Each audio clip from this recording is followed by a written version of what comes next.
અવિશા તો ભજીયા જે હું લેવા માંડીશું આજે ખબર પડી ભજીયા બનીશું. જય દ્વારકાધીશ મિત્રો, છે ને આજે મારા ઘરે બને છે મસ્ત મંચુરિયન, સેમ લારી સ્ટાઇલ નું, પણ છે ને હું ભજીયાની જેમ પણ છે ને ચિરાગ જોબે થી આવ્યા હોય ને એટલે સ્પીડ થી મંચુરિયન ખાવ તો ગોળી વાળવા બેસીએ ને તો કલાક થાય. એટલે મિત્રો હું છે ને તમને આખી રેસીપી તો પછી બતાવી દઈશ, પણ અત્યારે હું તમને કહી દઉં કે મેં છે ને ગોળીના મસાલા માટે ગાજર લઈ લીધું હતું, કોબી લઈ લીધી હતી, અને એમાં છે ને મેં મરચી 3 અને 2 છે ને લસણની કળી, એ બધું આપણે જે ક્રશ કરીએ ને એમાં જ મેં નાખી દીધું હતું. અને સાથે નાખ્યો છે ને તમે એ ભૂલતા નહીં, ચિંગ્સનો કેવો સૂપનો મસાલો નાખવાનો, મેં એ પણ નાખ્યો છે અને મરી પણ નાખી દેજો. અને મિત્રો જો આ બધા મસાલા લઈ લીધા છે આ વઘાર માટેનું, આ red chilli, green chilli, dark, અને આ છે ને કોર્નફ્લોર મેં આમાં નાખી દીધો, મેંદો અને કોર્નફ્લોર બંને નાખ્યો છે. અને હું ભજીયાની જેમ પાડવા માંડી છું, અને આ છે ને બહુ જ ક્રિસ્પી થાય. અને તમે કોણ કોણ ભજીયાની જેમ પાડો છો ને મને કોમેન્ટ કરીને કહેજો હો પાછા, અને તમે કઈ રીતે બનાવો છો ને તમારે આખો વિડીયો જોજો ને પછી તમારે કઈ ભૂલ લાગે તો કોમેન્ટ કરજો. ચાલો ફટાફટ હમણાં છે ને ગોળી બની જાય ને એટલે આપણે વઘારવાનું ચાલુ કરી દઈએ, તમને બતાવીએ કે હું વઘારું છું કઈ રીતે. અવિશા ગોળીઓની સ્મેલ મસ્ત આવવા માંડી છે. ગોળીઓ રેડી થઈ ગઈ છે ને એટલે હવે છે ને ખાલી મારે વઘાર જ કરવાનો છે. એમાં લીલું લસણ અને સૂકું લસણ અને આદુ લઈ લીધું છે. હું ખાલી છે ને ફટાફટ હું મતલબ મસ્ત વઘાર કરી નાખું. અને છે ને આમાંથી મેં 1 ચમચી છે ને તેલ નાખ્યું હતું, 1 ચમચી તેલ, વધારે ન નાખતા, એટલે પછી તો તમે જે રીતના ખાતા હોય ને એ રીતના નાખજો. અને હવે છે ને હું ફટાફટ બધું નાખી દઉં ને એટલે ચડતું થાય. અને કોબી છે ને ચડવામાં બહુ વાર લાગે ને મિત્રો, એટલે મેં છે ને ઓલું જ કરી નાખ્યું છે.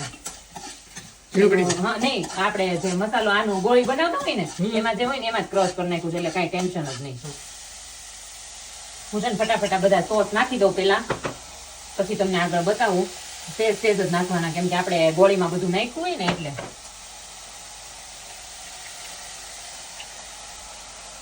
જો આ 3 સોસ નખાઈ ગયા છે, અને હવે છે ને 2 મિનિટ એને છે ને સેજ હલાવી લો. અને અમે છે ને કેચઅપ નાખીએ છીએ, એટલે તમે કેચઅપ નાખજો પાછા, નાખતા હોય તો એમ, બધાનું અલગ અલગ હોય ખાવાનું. અને હવે નાખીએ આપણે મંચુરિયનનો મસાલો.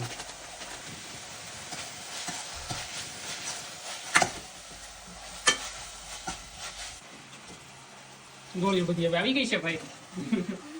ગળ્યું બધી હમણાં નાખી દઉં એટલે આમ જો મંચુરિયન થઈ જાય રેડી. અને ડ્રાય મંચુરિયન બનાવ્યું છે મિત્રો, ગ્રેવી વાળું નથી બનાવ્યું.